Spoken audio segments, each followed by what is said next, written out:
Isipin mo na umuwi ka sa lugar kung saan ka lumaki, tapos pagdating mo, tuluyan na itong nag-iba. Yung mga nagtataas ang pader na dating nagbibigay ng proteksyon at pagkakakilanlan sa lungsod mo, naging mga bunton ng bato na lamang. Oo, napakasakit makita nun. 'Di ba? At yung mga dambuhalang tarangkahan nito ay sunog, naging abo na. Wala ng kaligtasan tapos wala ng kaayusan. Kumbaga, burado yung mismong identity ng lugar. Mismo, kung ikaw yung nasa sitwasyong iyon, paano ka babangon mula sa ganitong klaseng pagkakawasak? Ano yung unang gagawin mo? Sa malalimang pagsusuring ito ngayon, ang misyon natin ay tuklasin ang isang napakahalagang bahagi ng kasaysayan, bandang 445 BC. Isang panahong napaka-crucial. Oo, kasi ito yung panahon kung saan ang isang bansang tuluyang nawasak ay nakahanap ng paraan para bumangon muli. Gagamitin natin yung mga tala mula sa buhay ni Nehemias at Ezra.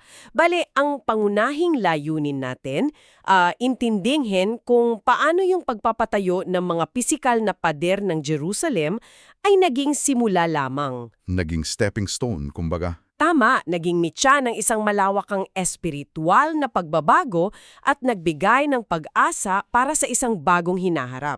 Alam mo, mahalagang unawain muna natin ang kalagayan ng mundong ginagalawan nila bago tayo pumasok sa mismong kwento. Okay, sige, set natin yung stage. Kasi kapag naririnig natin ang salitang exile o yung pagkatapo ng mga Hudyo sa Babylonia tapos kalaunan sa ilalim ng imperyo ng Persia, madalas nating naiisip na lahat sila ay nakakadena. Na naghihirap sa mga kampo, purong alipin.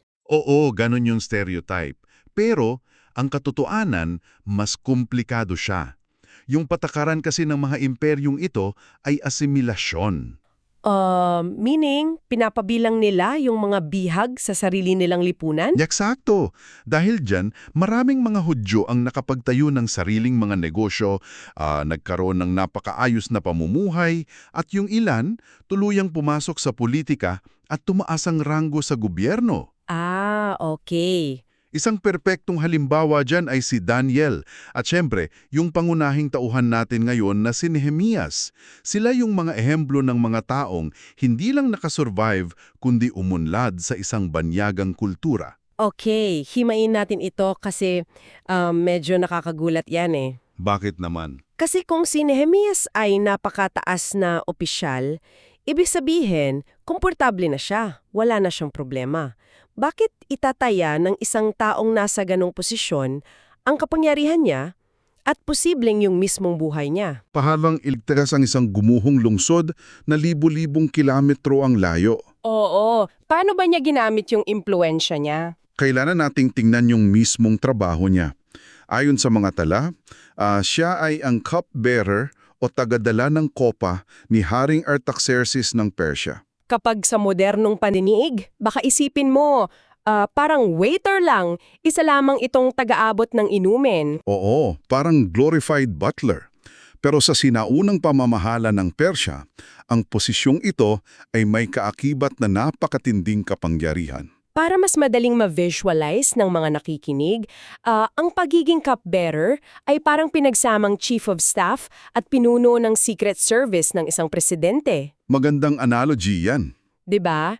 Oo, ang pinaka-literal na trabaho mo ay tikman ng alak para siguraduhing walang lason na sa sarili nito ay napakadelikado dahil literal na buhay mo ang nakataya araw-araw. Totoong-totoo yan. Pero ang mas malalim na aspeto roon ay yung pagiging malapit mo sa hari.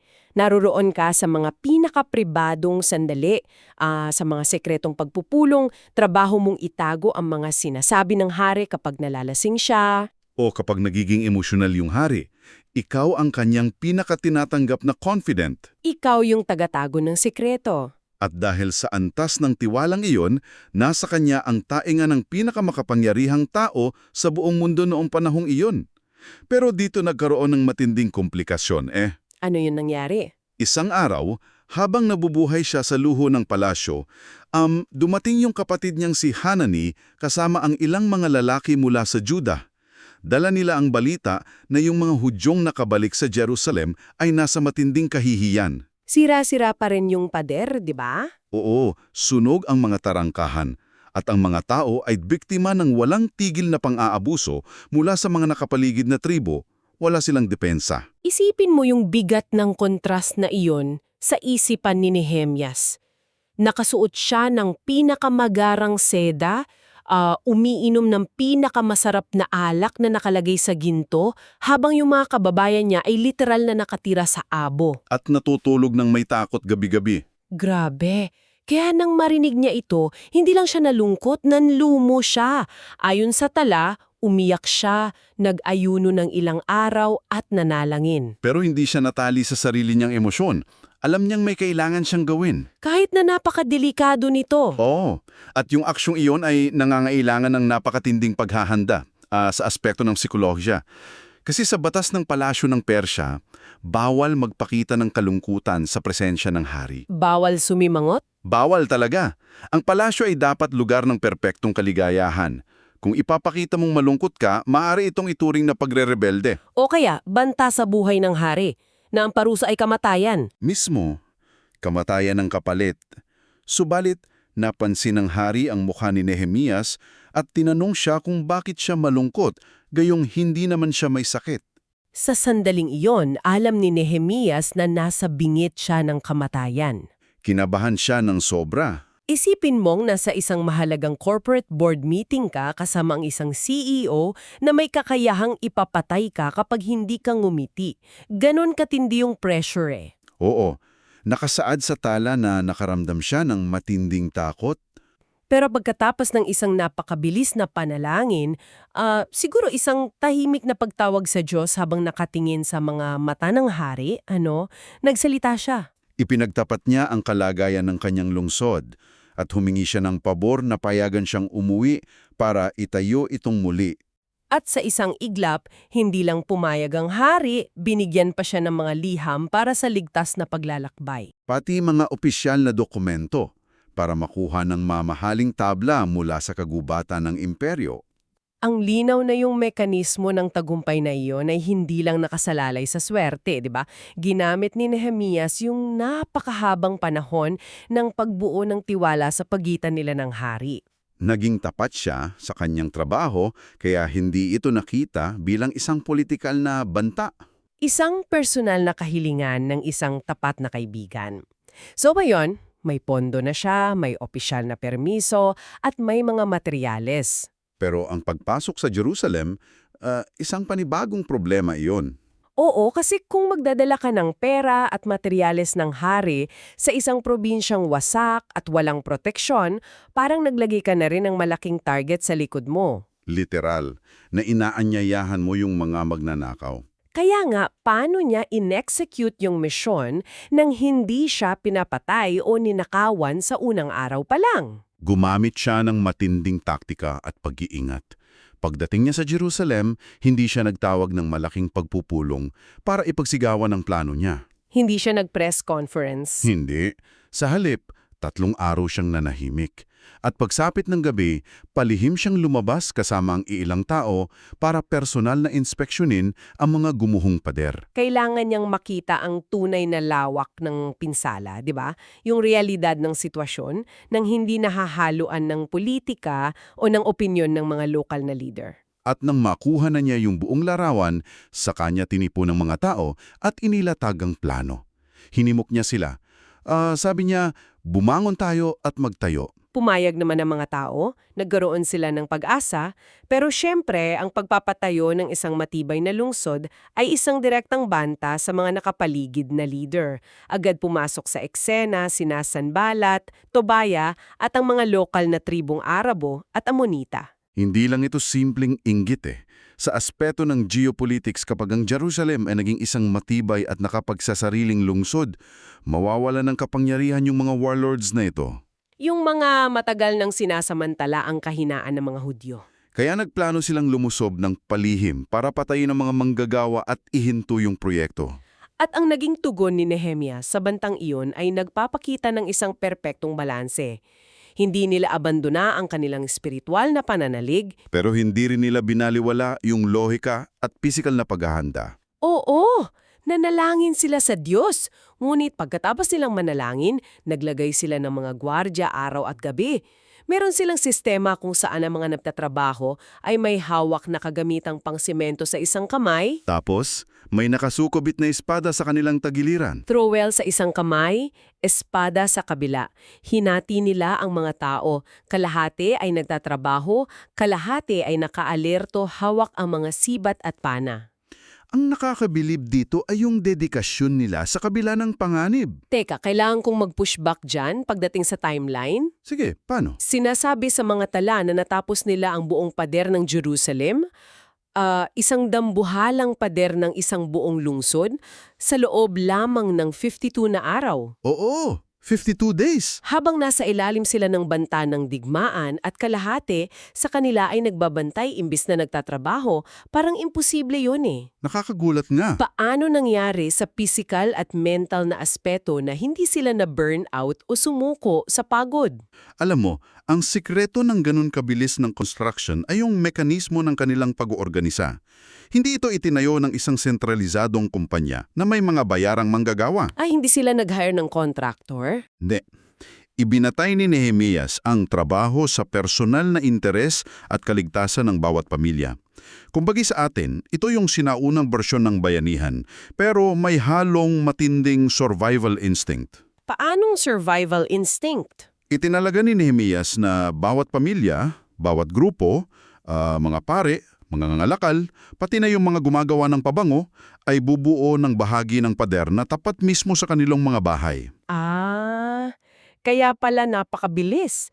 Dahil kung ikaw ang gagawa ng pader sa tapat mismo ng bahay mo, hindi ka magpapatiks-tiks Siguradong titibayan mo yan? at bibilisan mo. Kasi kapag tamad ka, pamilya mo ang unang papasukan at papatayin ng mga kaaway. May matindi silang personal na motibasyon. Eksakto. At nang maranik ng mga kalaban, sina Sanballat at yung iba pa, na tapos na yung pader sa loob lamang ng 52 araw, nagkaroon ng matinding psychological shift. Sila naman ngayon yung nilamon ng takot. Oo, na-realize nila na imposibleng mangyari ang ganoong kabilis na trabaho sa gitna ng banta ng digmaan kung hindi tumulong ang Diyos ng mga Israelita. Bumagsak ang tingin ng mga kaaway sa kanilang sarili. Dito na magiging sobrang interesante yung kwento. Kasi tapos na ang pader, ligtas na sila, secured ng borders nila, pero may matinding kabalintunaan o irony dito eh. Ano yun? Gumugol sila ng halos 2 buwan para magtayo ng dambuhalang pader upang ikulong ang labas na mundo at hindi sila masakop ng mga pagano. Pero, nang magsara ang mga tarangkahan, na-realize nilang ang mismong kultura nila sa loob, ang mismong mga puso nila ay wasak pa rin. Ang lalim nun. 'Di ba? Ano ang silbi ng pisikal na seguridad kung ang lipunan mo naman ay walang tamang direksyon at pundasyon? At iyan ang naghudyat ng ikalawang bahagi ng kanilang pagbangon, yung espiritual na transformasyon. Kailan ito nangyari? Nangyari ito pagsapit ng ika-7 buwan. Sa kalendaryo ng mga Hudyo, ito yung pinakabanal na buwan dahil narito ang 3 malalaking pagdiriwang, ang Feast of Trumpets, ang Day of Atonement at ang Feast of Tabernacles. Puno ng holidays. Oo, nagtipo ng buong bayan sa isang pampublikong espasyo na tinatawag na Watergate. Dumating si Ezra, isang dalubhasang saserdote, at tumayo sa isang mataas na entabladong kahoy. Mula madaling araw hanggang tanghali, binasa niya ang kautusan ni Moises ng malakas. Kung ikaw ang nakikinig ngayon, isipin mo yung sitwasyong yun. Nakatayo ka sa ilalim ng matinding sikat ng araw sa gitnang silangan. Sobrang init nun. Ilang oras kang nakikinig sa isang napakahabang legal at relihiyosong dokumento. Karaniwan, iisipin mong maiinip yung mga tao o kaya ay magsisimulang mag-uwian, di ba? Oo, nakakaantok yun sa normal na araw. Pero iba ang nangyari. Ang reaksyon ng mga tao ay humagulgol at umiyak ng matindi. Bakit naging ganoon ang epekto ng simpleng pagbasa ng batas? Dahil hindi ito simpleng pagbasa Mayroong grupo ng mga Levita na umiikot sa karamihan habang nagbabasa si Ezra at ginagawa nila ang tinatawag nating exegesis. Pinapaliwanag nila. Pinapaliwanag nila yung bawat salita at binibigyan ng konteksto para maintindihan talaga ng mga tao. At nang maunawaan nila ito, Parang may natanggal na piling sa mga mata nila. Nakita nila yung orihinal na kontrata ng kanilang bayan sa Diyos. Na-realize nila yung napakalaking puwang sa pagitan ng perpektong pamantayan ng Diyos at ng makasalanang pamumuhay ng kanilang mga ninuno. Na siyang mismong dahilan kung bakit sila nawasak at napatapon sa Babylonia 70 taon na ang nakaraan. Ang iyak nila ay iyak ng isang bayang natanto ang kanilang sariling pagkakamali. Kaya pala sumagot sila ng amen, amen, nagtaas ng mga kamay at nagpatira pa sa lupa bilang pagsamba. Matinding pagsisisi. Pero sa kalagitnaan ng matinding emosyon na iyon, may ginawa sina Nehemias at Ezra na medyo counterintuitive. Pinatigil nila ang pag-iyak ng mga tao. Sabi nila, huwag kayong umiyak o magluksa. Oo, sabi nila, ang araw na ito ay banal sa Panginoon. Umumi kayo, kumain ng masasarap, uminom ng matamis, at magbahagi sa mga walang pagkain. Magparty, kumbaga. Bakit mo papatigilin ang isang tila perpektong sandali ng pagsisisi para lang sabihin, magparty tayo? Ginawa nila iyon dahil ang araw na iyon ay ang Feast of Trumpets, isang araw na idisenyo para sa pagdiriwang at pag-alala sa kabutihan ng Diyos. Alam ni Nehemias bilang mga leader ang sikolohiya ng isang bansa. Na hindi maganda kung puro lungkot. O kung hahayaan nilang manatili ang mga tao sa estado ng matinding guilt o pagkabagabag, hindi ito magiging matibay na pundasyon para sa hinaharap. Ang kalungkutan ay nakakapanghina Kaya pinaalala nila na ang kagalakan mula sa Panginoon ang inyong kalakasan. Kailangan nilang magsaya dahil sa kabila ng kanilang mga kasalanan, binigyan sila ng Diyos ng pangalawang pagkakataon. Pero hindi rin natapos sa party-party lang. Kasi makalipas ang 3 linggo, matapos ang lahat ng mga piyesta, nagtipon muli ang mga tao. At sa pagkakataong ito, sineryoso na talaga nila ang pagsisisi. Nag-ayuno sila, nagsuot ng sako o burlap na makati sa balat at nilagyan ng alikabok ang mga sarili nila. Ito na yung Day of Atonement. Inamin nila hindi lang ang sarili nilang mga kasalanan, kundi maging ang mga pagkakamali ng kanilang mga ninuno. Nabasag ang kanilang pride. At doon natin nakikita ang buong larawan kung sino ang Diyos para sa kanila. Isang Diyos na banal at makatarungan na nagpaparusa sa kasalanan. Pero isa ring Diyos na magpamahal, matiaga at palaging tapat sa kanyang tipan. Kung titingnan natin yung timeline, 52 araw lang ang kinailangan para buuin ang libong-libong tonelada ng bato bilang pader. Pero ang pagbuo muli ng puso ng isang buong nasyon, yun ang nangangailangan ng mas malalim na proseso. Proseso ng pagharap sa katotohanan, pagtanggal ng pride at pagpapasya na magsimula muli sa tamang landas, ang mga physical na pader ay nagsilbing ligtas na espasyo para mangyari yung mas mahalagang espiritual na paggaling na ito. Napakagandang isipin yan. Kaya kung ikokonekta natin ito sa mas malaking larawan, ano na ngayon ang sitwasyon nila? Meron na silang matitibay na pader para sa security, umaandar na ulit ang templo nila, at nagkaroon na sila ng pagpapanibago ng puso sa harap ng Diyos. Mukhang tapos na ang kwento. Parang happy ending na. Pero sa totoo lang, kahit anong gawin nilang ayos sa loob ng Jerusalem, isa pa rin silang maliit na probinsya na walang sariling hari. Sakop pa rin sila ng imperyo ng Persya. Kaya bakit hindi na lang sila makontento? Bakit mayroon pa rin silang pakiramdam na may kulang? Yung pakiramdam na iyan ay ang tinatawag nating anticipation o yung sining ng pag-asam. Hindi sila pwedeng makontento dahil alam nilang ang kasalukuyang kaayusan nila ay hindi pa ang pinal na plano ng Diyos para sa mundo. Hindi pa tapos. Hindi pa. Yung mga huling aklat ng lumang tipan ay hindi nagsasabing at namuhay sila ng masaya sa ilalim ng babyerno ng Persya. Nagtatapos ang kanilang kasaysayan sa mga matinding pahayag mula sa 3 propeta, sina Hagay, Sakarias at Malakyas. Ang mga propetang ito ang nagtanim ng ideya na may parating na mas malaki kesa sa anumang pader o templo na kaya nilang itayo. At kung pag-aaralan mo ang mula sinabi ng 3 propetang yan, mayroon silang tila magkakaibang mensahe na pilit pinagtagpi-tagpi ng mga tao. Halimbawa, nandyan si Hagay. Sinasabi niya na darating ang araw kung saan uuyugin ng Diyos ang lahat ng bansa at ang kaluwalhatian ng susunod na templo ay hihigit pa sa nauna. Dagdag pa niya, ang lahat ng pilak at ginto ay pag-aari ng Diyos. Pakinggan mo yon? Tunog itong isang matinding pampulitikang revolusyon, di ba? Parang sinasabi niyang ibabagsak ng Diyos ang pandaigdigang ekonomiya at mga imperyo para iangat ang Israel. Totoo yun. At yan mismo ang inaasahan ng marami sa kanila. Isang militaristang paghihimagsik. Ngunit, agad itong sinasalungat at pinibigyan ng ibang direksyon ni Propeta Zacarias. Ano naman ang sabi niya? Sinasabi rin ni Zacarias na may paparating na hari na may dalang kaligtasan at matuwid na pamamahala. Pero ang mekanismo ng pagdating niya ay nakakagulat. Imbes na pumasok sa lungsod sakay ng isang matikas na kabayong pandigma at may dalang espada, Inilarawan siya bilang isang mapagpakumbabang hari na nakasakay lamang sa isang asno o donkey, na sa kultura nila ay hayop na ginagamit sa panahon ng kapayapaan, hindi sa digmaan. sobrang counterintuitive niyan kung gusto mo magpabagsak ng imperyo. At hindi lang yan ang kakaiba kay Zacarias. May binanggit siya tungkol sa pagbubuhos ng espiritu ng biyaya. At isang nakakapanindig balahibong linya kung saan titingin ang mga tao sa kanya na kanilang inulos or pierced.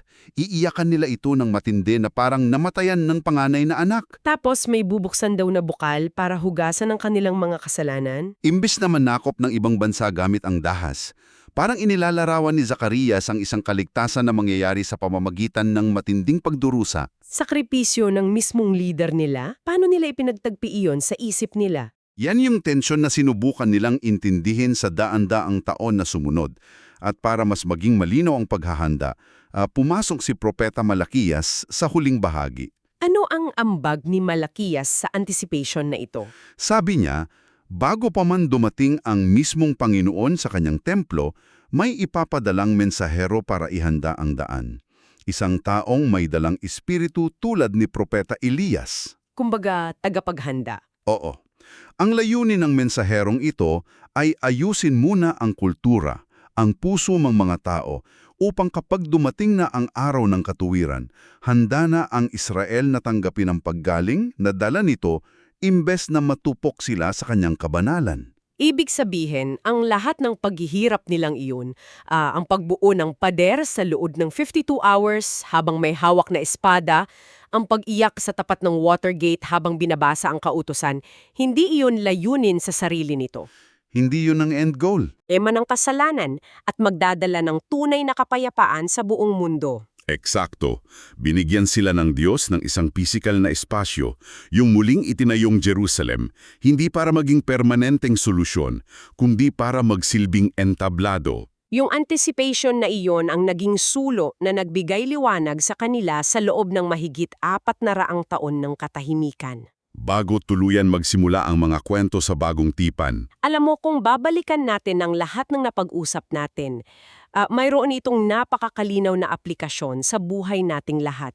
Sa buhay mo na nakikinig ngayon. Paanong aplikasyon? Baka sobrang tutok na tutok ka rin sa pagpapatayo ng sarili mong mga pisikal na pader. Baka ginugugol mo ang lahat ng lakas at oras mo sa pagpapalago ng iyong career, pagpaparami ng ipon sa bangko para sa security ng pamilya mo, pagbili ng mga ari-arian o paggawa ng magandang reputasyon sa industriya. At lilinawin natin, hindi iyan masama.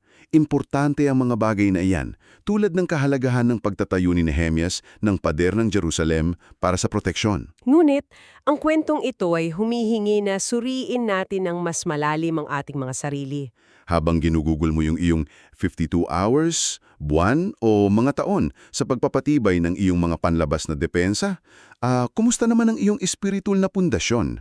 Dahil tulad ng nakita natin, ang paggawa ng material na pader ay hindi sapat para pagalingin ang isang lipunan o ang isang individual. Ang tunay na tagumpay ay naganap mang pahintulutan ng mga tao ang katotohanan ng Diyos na pumasok sa kanilang isipan at baguhin ang kanilang mga puso.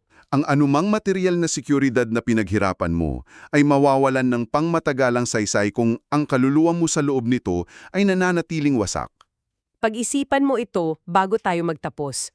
Paano kung ang mga nagtataasang pader na ginawa nila nung panahong yon ay hindi talaga dinisenyo para ikulong ang mga tao at itago sila mula sa mundo, na siyang karaniwang ginagawa natin kapag natatakot tayo? Isang magandang tanong iyan. Paano kung itinayo ang mga pader na iyon dahil kailangang protektahan ang mismong lungsod na magiging entablado kung saan makalipas ang ilang taon ay lalakad at darating ang pinakainihintay nilang Mesiyas? Ang Mesiyas na siyang mismong wawasak sa lahat ng harang na naghihiwalay sa tao at Diyos upang magpalaya hindi lang sa isang nasyon kundi sa buong mundo. Hanggang sa muli nating pagsusuri.